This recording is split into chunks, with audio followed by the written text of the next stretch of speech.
We are in a series called called the First Gospel.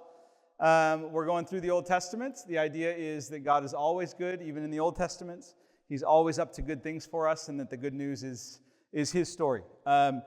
So we are in the book of Exodus right now. We talked a couple weeks ago about the Exodus story, the sort of great rescue story where God delivers His people from slavery in Egypt. But we found that that's just the beginning of the story, because it's one thing to be freed from slavery. It's another thing entirely to live free from slavery. So God doesn't take His people straight into the promised land. Instead, He sends them into the wilderness, where they will wander for 40 years while He is trying to work the slavery out of them and His freedom into them.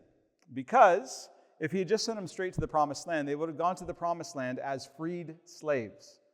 Okay? And that's an identity that's based on the past. Freed slaves. I was a slave, and then somebody came and set me free, so now I'm a freed slave. But it's not an identity that's based on the present or the future. It's not saying I am now a free person. There's a difference between a freed slave and a free person. One is a way of thinking that's based in the past, and another is a way of moving into the future new. And God doesn't want freed slaves in the promised land. He wants free people. So He leads them into the wilderness to set them free, to get His freedom into them, so that when they show up there, because what's the problem? If they're still living kind of out of this slavery mentality, then when they get to the promised land, what are they going to do? They're going to recreate what they knew. They're going to recreate the systems that they had experienced before. And chances are, if history is any sort of indicator, chances are they would just find a people to oppress themselves, because that's what happens. Oftentimes when an oppressed people is set free and they don't learn new rhythms or new ways of being, they can become the oppressors themselves. So God takes them into the wilderness to show them a whole new way. And that way involves, as we learned last week, a couple different things. It involves first knowing who God is.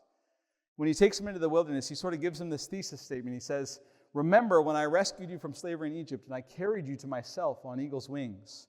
And now, if you obey my commands, you will be for me a treasured possession, a kingdom of priests, and a holy nation."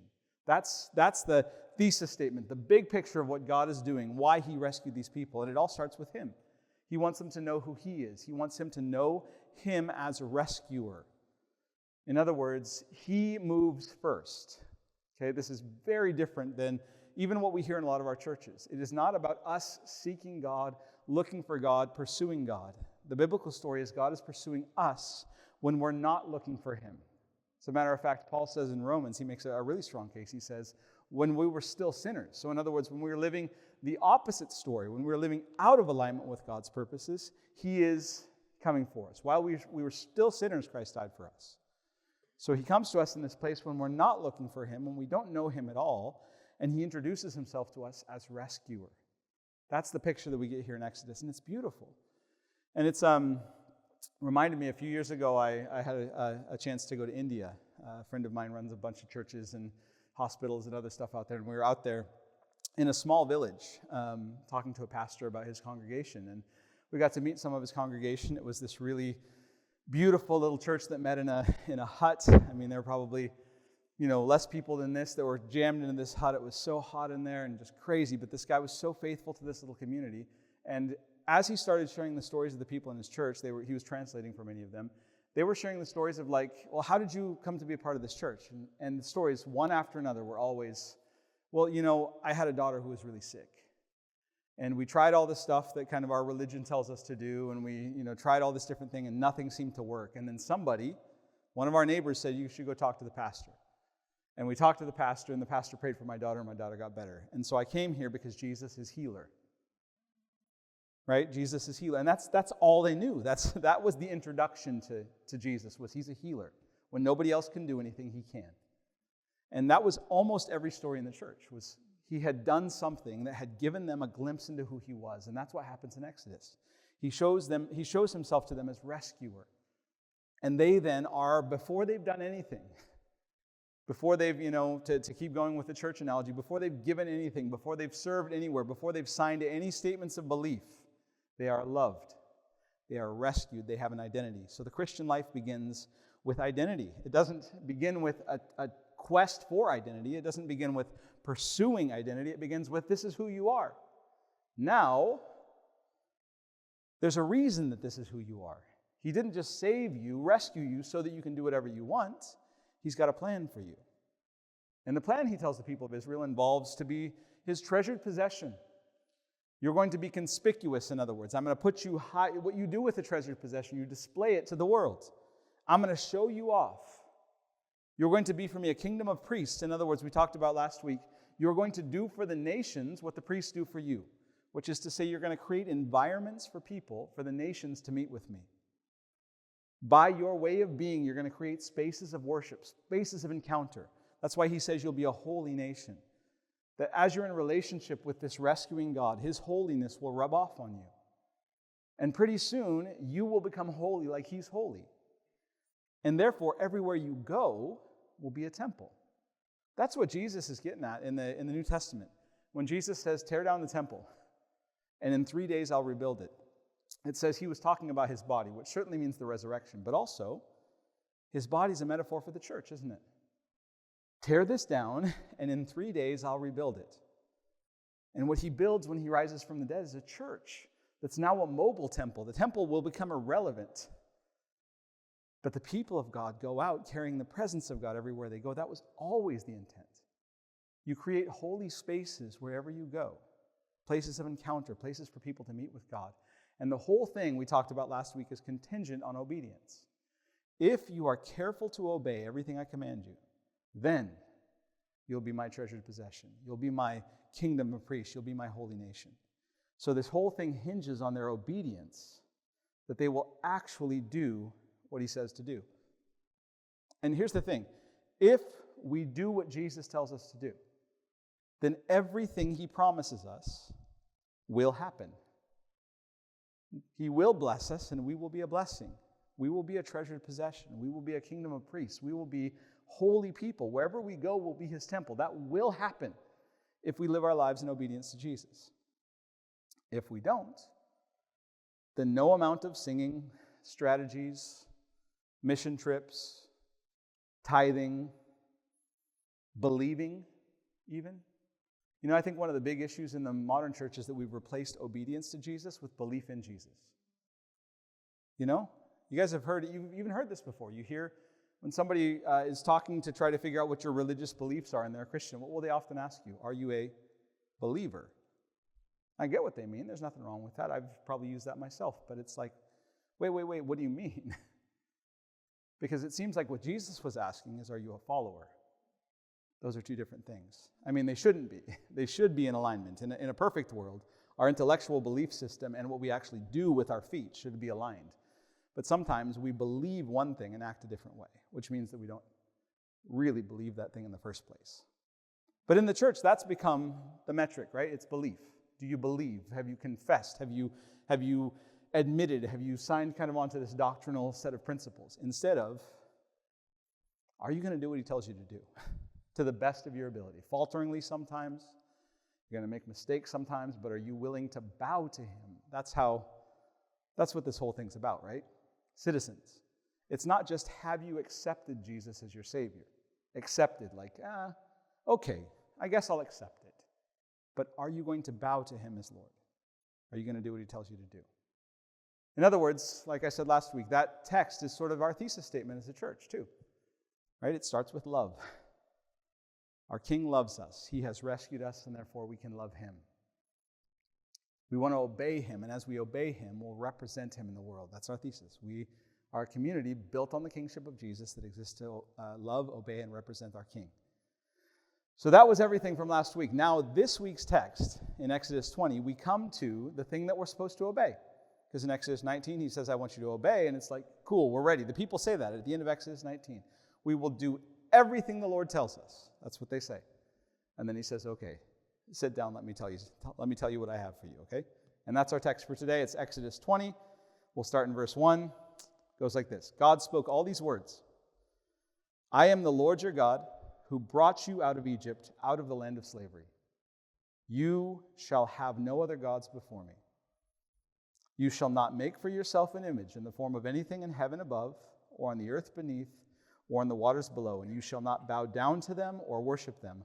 For I, the Lord your God, am a jealous God, punishing the children for the sins of their parents to the third and fourth generation of those who hate me, but showing love to 1,000 generations of those who love me and keep my commands. You shall not misuse the name of the Lord your God. For the Lord your God will not hold anyone guiltless who misuses his name. Remember the Sabbath day by keeping it holy. 6 days you shall labor and do all your work, but the seventh day is the Sabbath to the Lord your God. On it you shall not do any work, neither you, nor your son or daughter, nor the male nor female servants, nor your animals, nor any foreigner residing in your towns. For in 6 days the Lord made the heavens and the earth, the sea and all that is in them, but he rested on the seventh day. Therefore the Lord blessed the Sabbath day and made it holy. Honor your father and mother, so that you may live long in the land the Lord your God is giving you. You shall not murder. You shall not commit adultery. You shall not steal. You shall not give false testimony against your neighbor. You shall not covet your neighbor's house. You shall not covet your neighbor's wife or his male or female servant, his ox or his donkey, or anything that belongs to your neighbor. Famous words written on courthouses across the country. The 10 Commandments, we call them, right? The setup is this. So God has brought his people through the wilderness to a place called Mount Sinai, the mountain of God. At Mount Sinai, his presence falls on the mountain in such a way that everybody is terrified and backs away from the mountain. It says there's smoke and thick clouds and lightning and thunder and trumpet blasts and fire and smoke and earthquakes, like this great cataclysmic event as God descends on the mountain. We call this, the technical term is a theophany. Theophany is any time there's a visible or audible manifestation of the presence of God. So we have this theophany, this moment of revelation. And the people sort of back away, but out of the clouds, God speaks, and he gives them this law, we call it, the 10 Commandments. In Hebrew, it just says, God said these words. So in Hebrew, they're not called the 10 Commandments, they're called the 10 words, which what's fun in Hebrew is the word for word also means things. So it could also just be the 10 things, which isn't all nearly as sort of high and mighty as the 10 Commandments, but that's sort of what it is. It's, hey, I got 10 things to tell you, okay? 10 really important things. Pay attention to what we're going to say. We call it law, and it's the foundation of what will be known as the Torah. So the first 5 books of the Bible, we call, in Hebrew, we call Torah. So Genesis, Exodus, Leviticus, Numbers, Deuteronomy. Torah means, we say it means law, but what it really means is instructions. So it's important to think of this not just as law, as a set of commandments, although it is, but as God teaching a way of life, instructing people in what is good and what is best.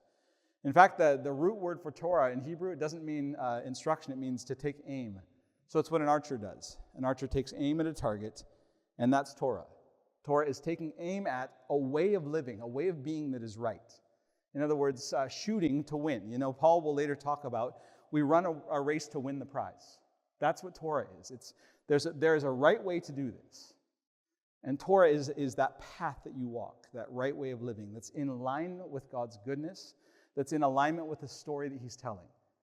And at the heart of Torah are these 10 things, these 10 words. As a matter of fact, throughout the entirety of Torah, there are 613 total commands, including these 10. So 613 total commands. But most scholars, both Christian and Jewish, will say that the rest of them, everything that follows these 10, are just commentary on these 10. So everything else that follows is just fleshing out these core principles. In fact, there are some people, and this might be taking it a little bit too far, but some people who will say that most laws in the Western world are just commentary on these 10 words, these 10 things. Because what happens, and this is, I think, what happened in the Old Testament too, is what happens is you have these guiding principles, these big picture principles, and then something will happen in the community that's very nuanced, that's very kind of this really messy situation, and it'll be sort of a gray situation between all these things. And so they'll interpret that situation through the lens of these and come up with a law that will come around it. You know, for instance, if you read on in Leviticus, it'll talk about, hey, if your neighbor's ox gores somebody and that person dies, then this is what you do. Well, now we're starting to deal with some of the nitty-gritty, but these are big picture laws that then have to be fleshed out through case law. So much of the other 1,613 commands are case law. But this is the principle. This is the core of the whole thing. And this is what makes them a nation. Anybody who really studies history carefully will tell you that borders and boundaries do not make a nation. What makes a nation is an agreed upon set of laws. So, in fact, there are in the history of the world, there are places where nations don't have borders or have land at all. But they have an agreed upon way to live that makes them a nation, that makes them a people group. The same is true today, even with our country to some degree, right? We tend to think that the United States is made up of the 50 states, right? Plus soon to be Greenland. No, just kidding. I'm just kidding. Sorry, it was a bad joke. Poor timing. Anyway, I just couldn't resist. Okay. But we all know, if you think about it, that the United States is actually bigger than that. Because all around the world, in lots and lots of countries, there are these buildings called embassies. And within those embassies, no matter what country they reside in, the law that runs that embassy is the United States. So it's not within the boundaries of a nation, but it's there under an agreed upon set of laws that makes it a part of our country, a part of our nation. So when the people of God get to Sinai and God gives them law, they become a nation. This is the moment they go from a tribe, a family, a bunch of clans to a unified people. They're gathered together as this one nation under these commands. And it all starts with, we're not going to go through one by one, but I'm going to go through them in kind of groups. And it all starts with the first commandment. Now, I didn't know until about 10 years ago that there's some controversy over which commandments, like the order of the commandments. Did you guys know this? I grew up thinking that commandment number 1 is, I am the Lord your God, you shall have no other gods before me. Right? You guys have heard that before? If you're Jewish or Catholic, however, commandment number 1 is, I am the Lord your God. Period. Commandment number 2 is, you will have no other gods before me. You will not make for yourself any graven images. Interesting. So obviously all the same words, but the way that they're split up, the way that they're organized is different. And I actually really like that. I really like the idea that the first commandment is, I am the Lord your God. Because it doesn't start with what we do. People tend to think that the 10 commandments are thou shalt and thou shalt nots. So you have to do these things. You don't do these things. But if the first commandment is, I am the Lord your God, then it frames the whole thing in relationship and identity and not in action or doing. Just like he did in Exodus 19. This is who I am. You need to know me. And in the context of this relationship, there's some stuff that's going to make sense and some stuff that's not going to make sense. If you know who I am, if you know my character, there are going to be some things that I would do if I were you. And there's some things that I wouldn't do ever. And that's how this is going to work. But you start with the character of God. We obey because we are already his people. I am the Lord your God. Therefore, you are currently my people. And in the context of that relationship, there's a way of living that makes sense. Parents, you get this. It's basics of like parenting. You have a kid, you adopt a kid, whatever the journey is. The second they're yours, they're yours. What you don't do is you don't set them aside and say, okay, we're on a trial period here. You've got 5 years to figure this out. You've got 5 years to really understand this family culture. And at the end of those 5 years, at the end of your probationary period, we'll evaluate you. And if you're kind of on the right track, then we'll extend your contract a little bit farther. And hey, by the time you're 18, if you figured all this out, then you can graduate and become a full-fledged member of this family. No, you don't do that. You start day one, out of the gate, you are mine.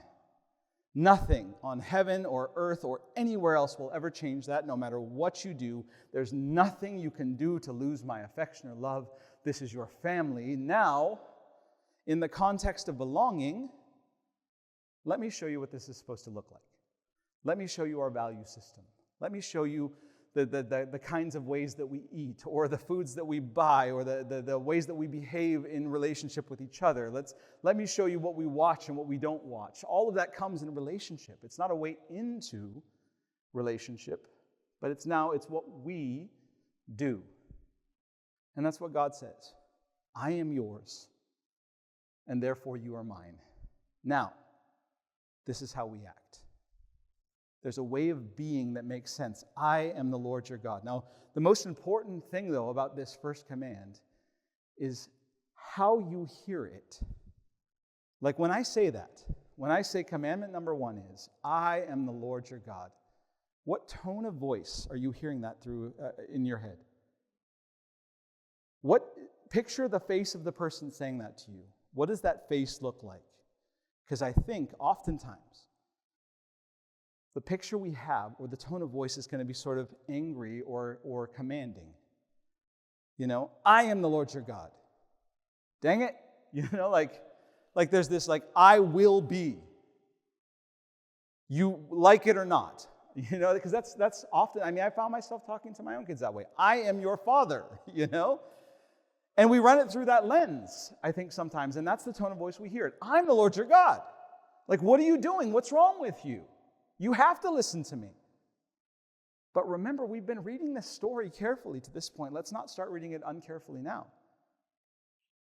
If in your mind you picture like a dictator or a megalomaniac, somebody who just has to be obeyed, a control freak, or like a distant, detached bureaucrat, or just an angry dad, is that the story we read so far? We've been very careful to get his character from Genesis 1 onward, and what have we seen? We've seen the creator of the universe, an artist who creates beauty and goodness. We've seen a redeemer who, when all of that goes sideways, steps in and says, I'm going to make it good again. I'm going to take these broken pieces and I'm going to reassemble them in a new way that will come back to goodness. We've seen somebody who is stubbornly determined to bless people who are stubbornly determined to refuse the blessing, who guarantees both halves of a deal himself. We've seen somebody who one slave woman described as the living one who sees me, who sees insignificant people in the story.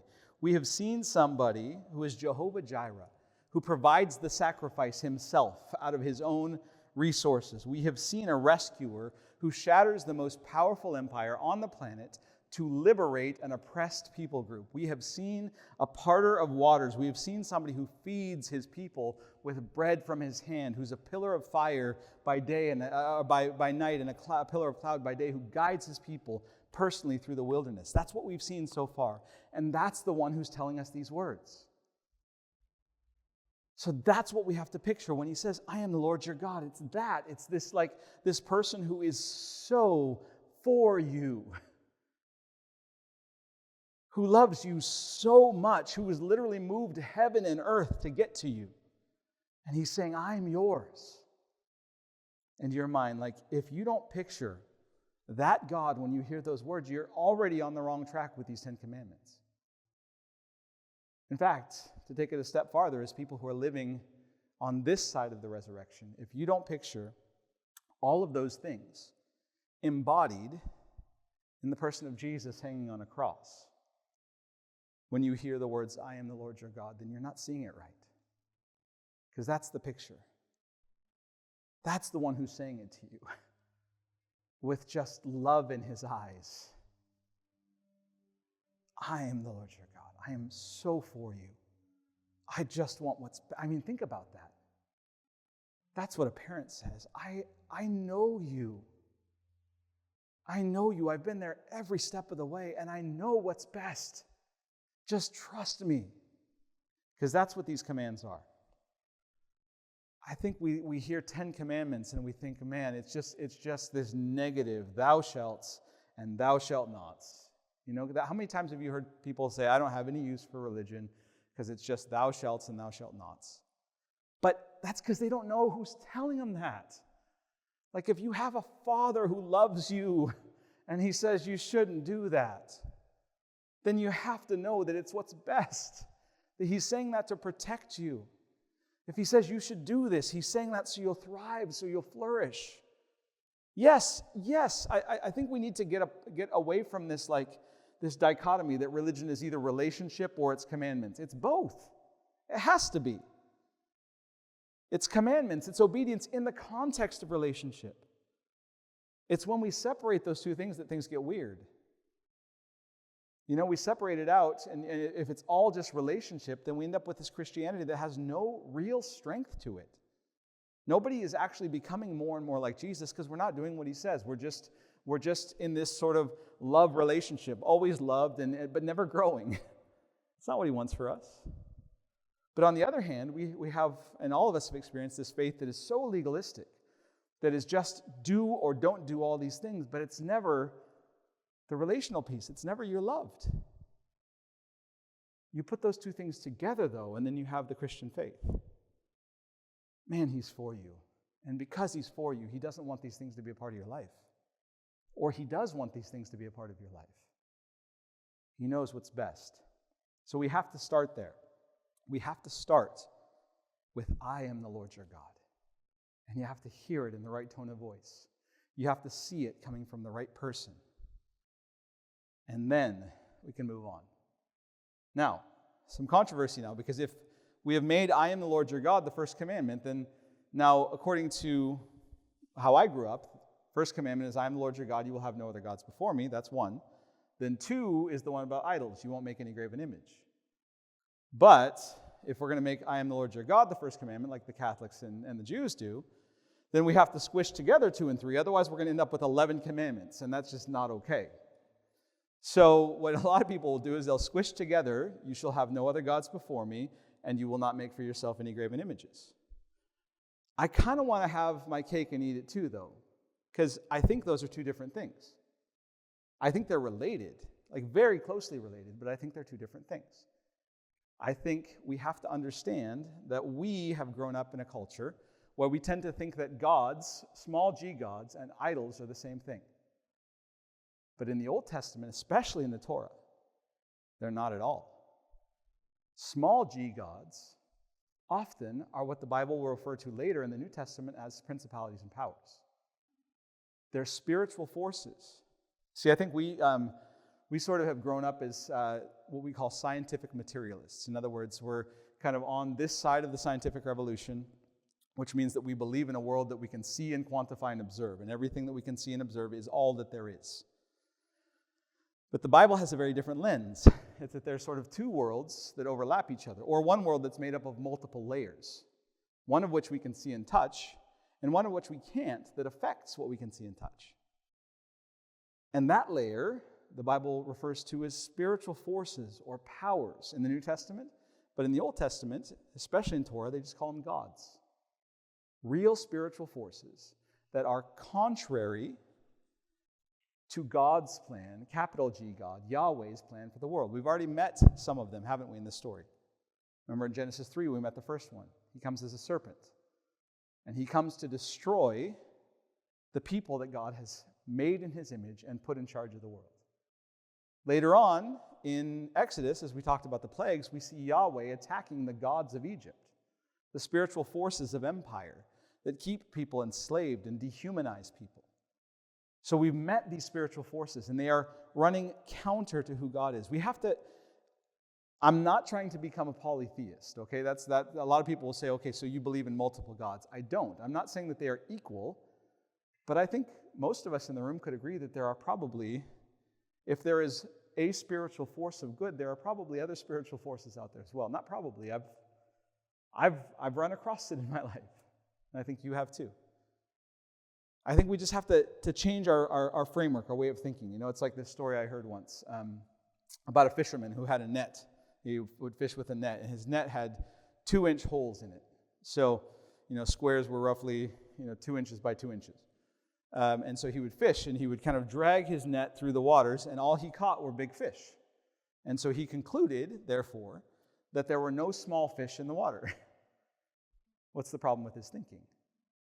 There are plenty of small fish. They just swim through the holes in the net. The problem is your net. It's the wrong size. And the same is true of the world we live in. We look at it with a scientific lens, materialistic lens, and all we see are material causes and effects. Everything in our world either has a physical, emotional, or psychological cause. But in the Bible, you cannot ignore the spiritual.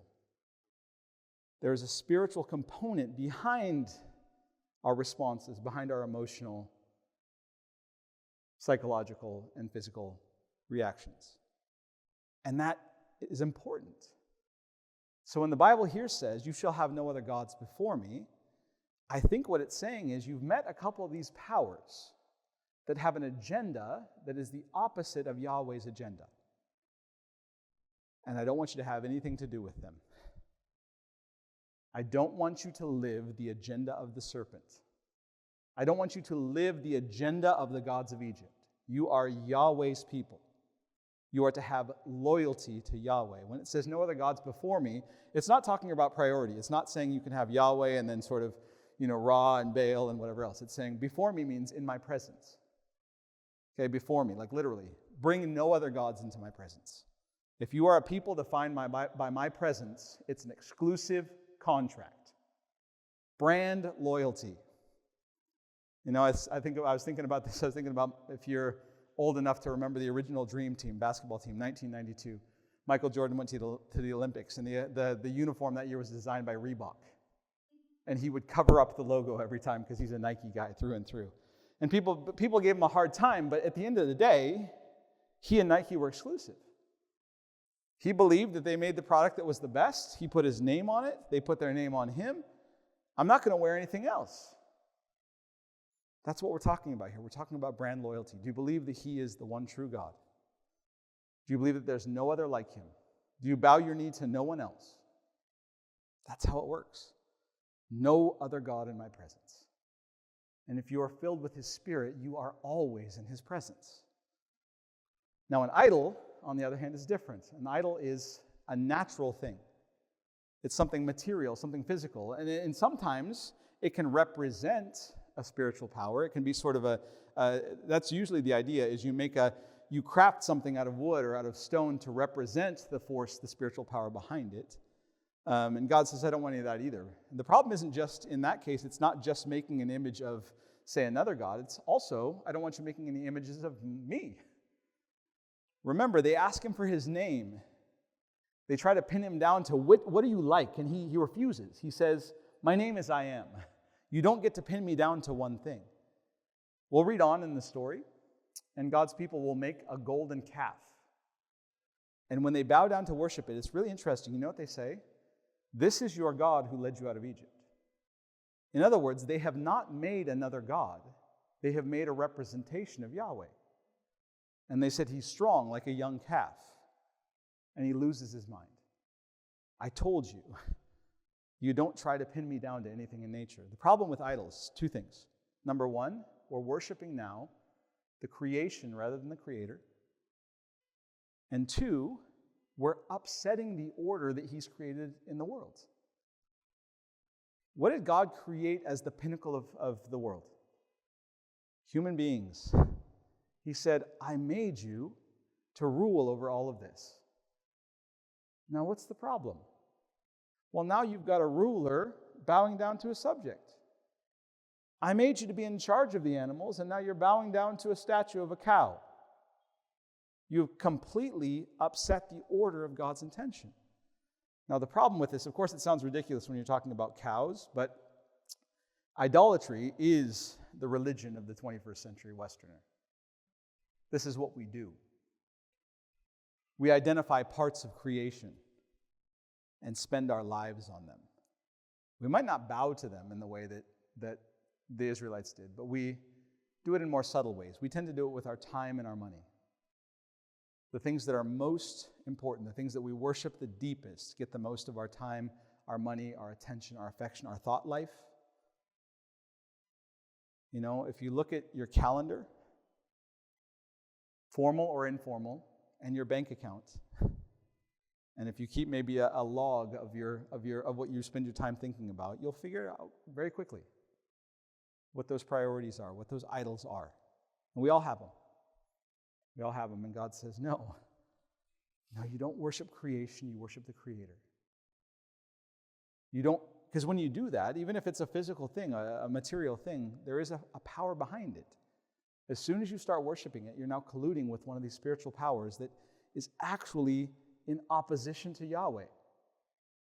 It's the thing is, you can do that, but you're going to end up in a very different destination than where God is leading his people. Very different story and journey. So those are commandments 1 and 2. 1, 2, and 3 if you want to go with my 11 commandment system. The next one, though, I promise we're not going to do all these because it'd be a long conversation, but he says, next one, commandment number 3 is, you shall not take the name of the Lord your God in vain. Now this one's really interesting. I think, what did it say here in the NIV version? It says, sorry, I missed it. Do not misuse the name of the Lord your God. I think that's interesting. That's an interesting translation. I grew up thinking that meant you didn't curse. You know, that there were certain ways of speaking that you just didn't say, the things that you couldn't say out loud. OMG, right? And so we as Christians, if you grew up in a Christian home, you come up with all sorts of unique and creative ways around it. You know, you can say, oh gosh, you can say, oh geez. In Heather's family, you say, oh guy, because gosh is even too close. It shares too many letters with God, apparently. But we come up with all sorts of things. Sorry, I just had to. You felt it coming the whole time, didn't you?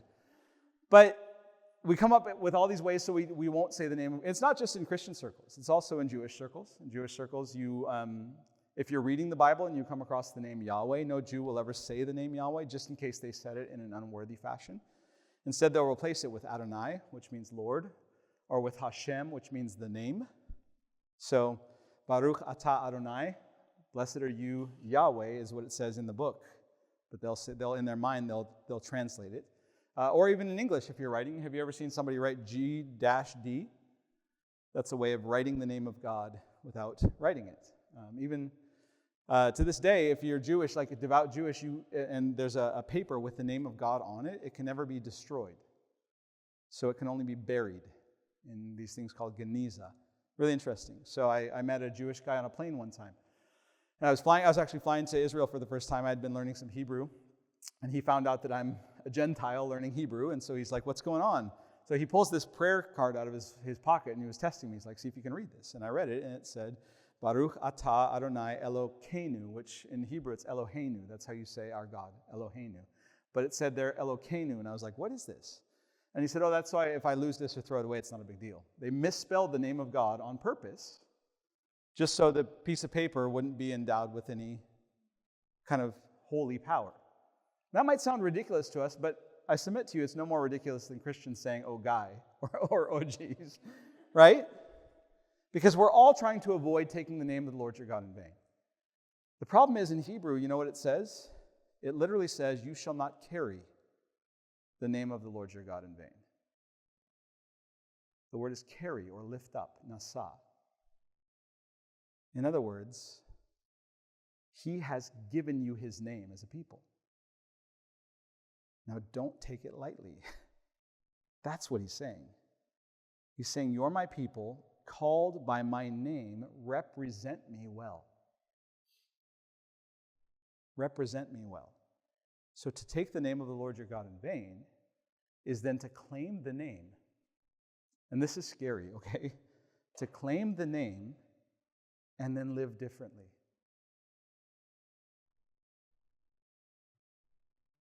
Just think of what's happening in the world today and how many people hate the word Christian these days because of the way Christians have behaved.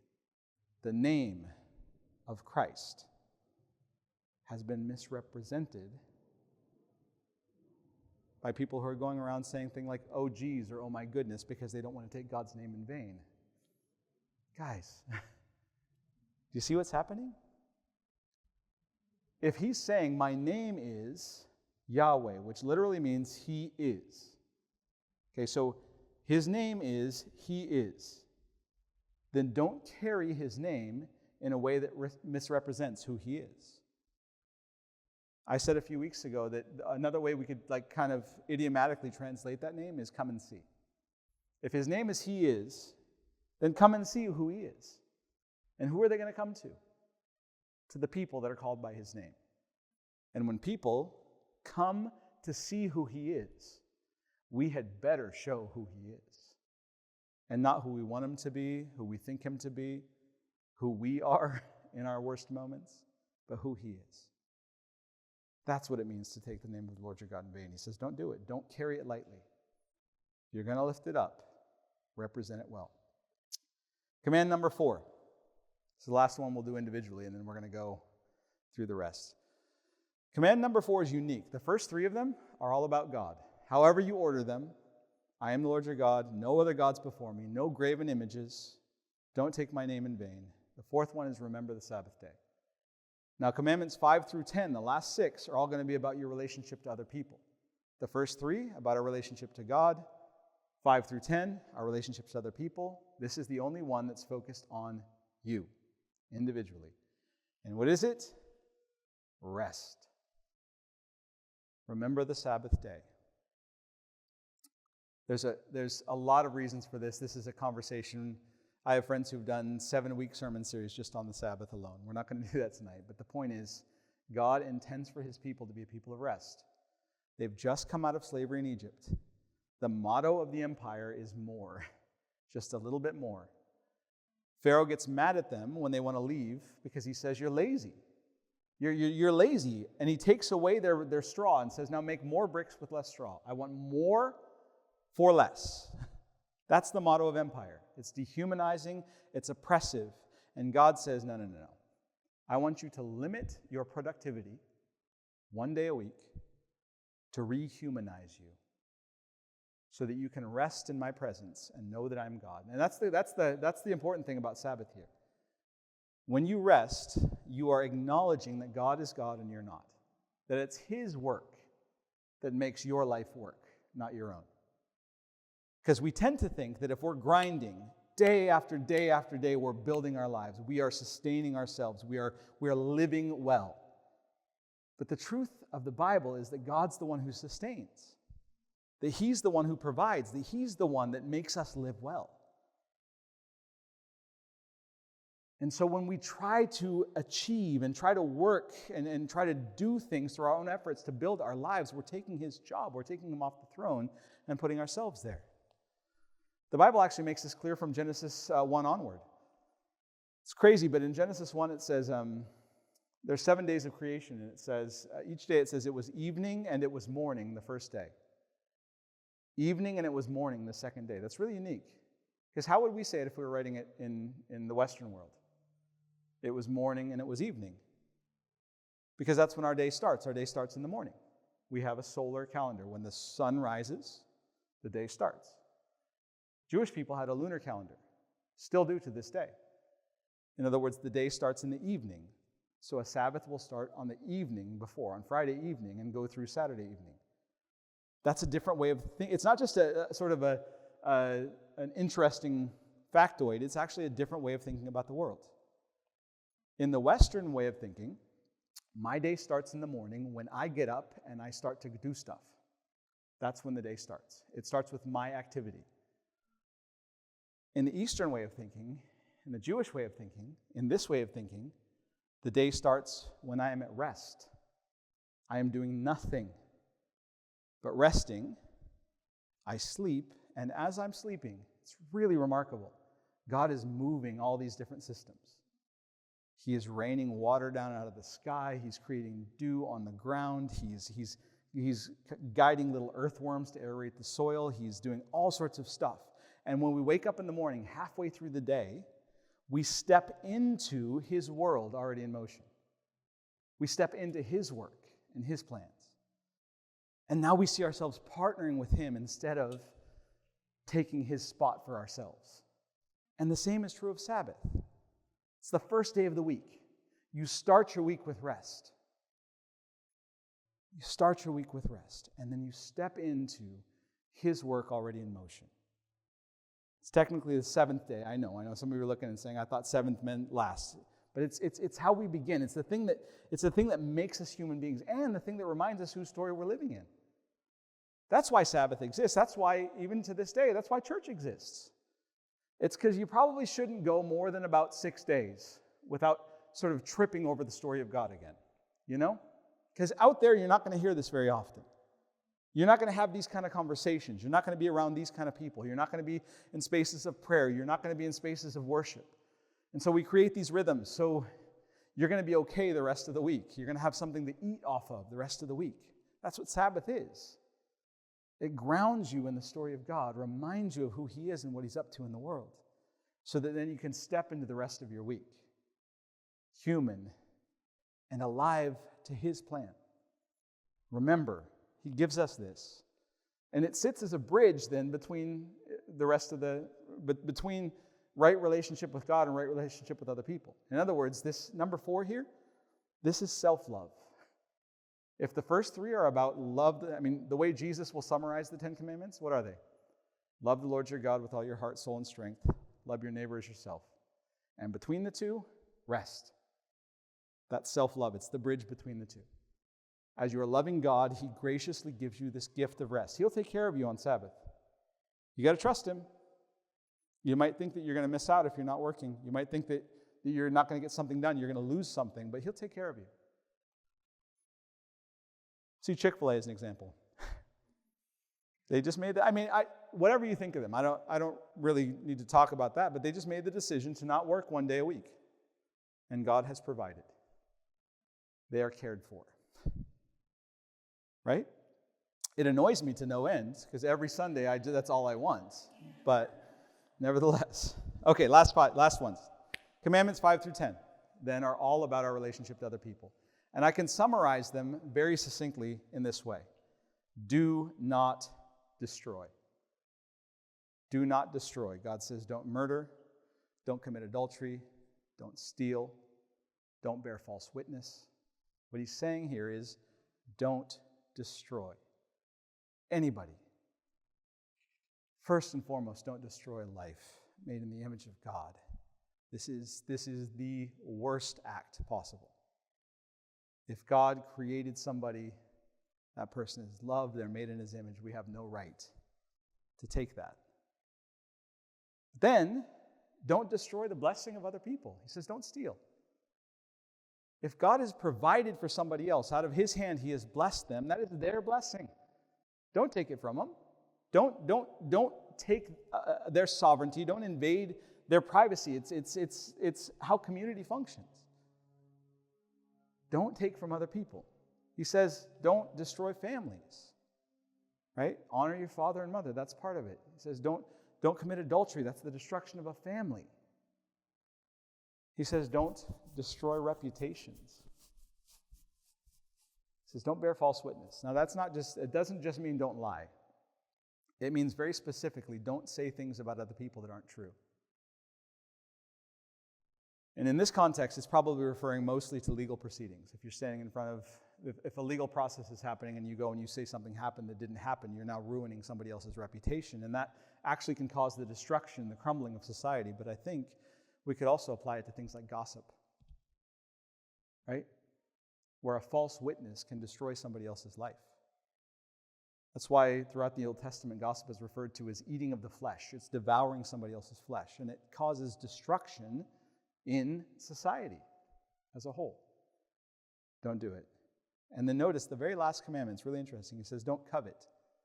What does this tell you? That all of this stuff, murder, adultery, stealing, false witness, dishonoring of parents, it all starts in the heart. They're all heart issues. Because coveting is a heart issue. That's not something you do outside. That's something you do in here. If you've read Paul in Romans 1, he gets hung up on this because he's talking about what a great guy he was. He's like, I'm going through the list of commandments, and I check them off one after another. I've never murdered anybody. I've never committed adultery. I've never done any of these things. But then I get to do not covet, and I realize that, oh, shoot, I do that all the time. Because the word covet just means desire. Don't desire what your neighbor has. Oh, man. That's kind of the foundation of like Western society is coveting. It's desiring, it's wanting. And so it's a heart issue. And that's why the Bible talks about the necessary transformation is a heart transformation. It's a heart transplant. That God is going to put a new heart in us that enables us to then obey the commands. And that's why this whole thing, that's why the order of the commandments works the way it does.